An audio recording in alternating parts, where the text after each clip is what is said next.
Kamusta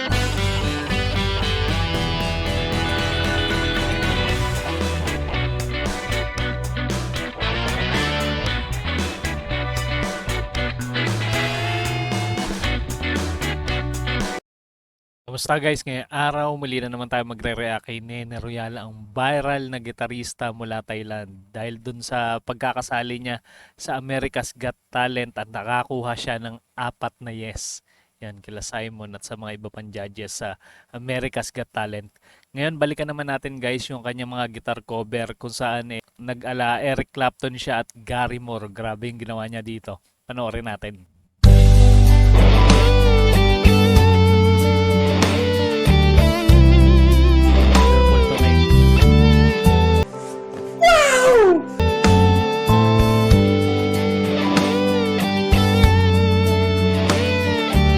Napakaswabe, no? Ng tunog. Grabe, ang linis.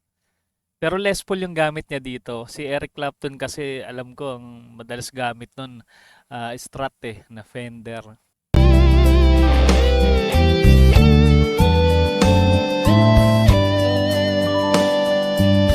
Grabe, napaka-smooth talaga. Ang ganda ng pagkaka-record niya nito. Medyo maiksi nga lang, pero panalo. Napaka-quality.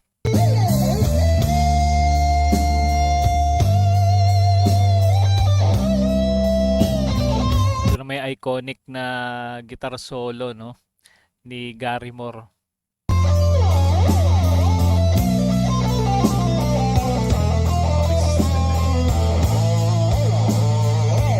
Ito naman di studio version guys. Kuha to sa kanyang busking sa Naka Market. Live niya talaga tinugtog.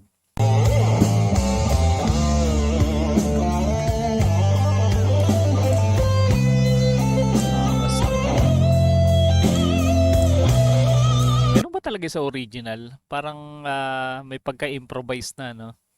Yung ginagawa ni Nene Real.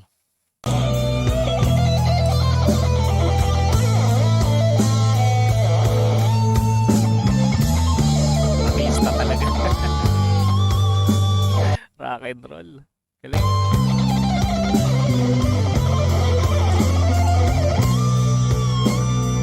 Galing niya mag-shred, no?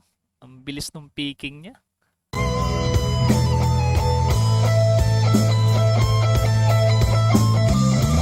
Ito parang nag-improvise na siya dito. Parang nagpakitang gilas na si Nene Royal dito yung skills niya, no? Sa pag-scale.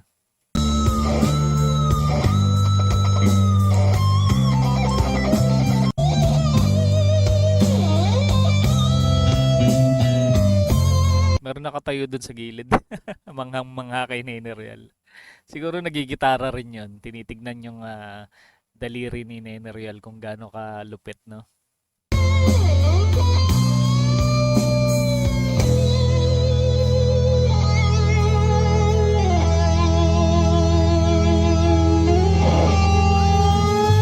Angas. Angas ng patapos. May pabitin pa eh.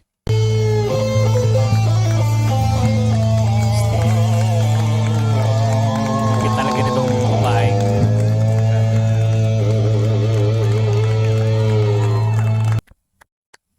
Grabe, ibang klase ka talaga, Nene Royal. Talagang namamangha kami sa'yo sa tuwing panonoorin ka namin sa paggigitara. And guys, kung naibigan nyo yung ganitong klase reaction video, mag-subscribe na kayo sa ating munting channel para ma-notify kayo sa mga susunod pa nating content. At kung gusto nyo naman mapanood yung mga iba pang guitar cover ni Nene Real, mag-subscribe kayo sa kanyang YouTube channel. Suportahan nyo yung kanyang mga content. Paano, hanggang dito na muna tayo guys. Kita-kits ulit tayo sa mga susunod pang reaction video.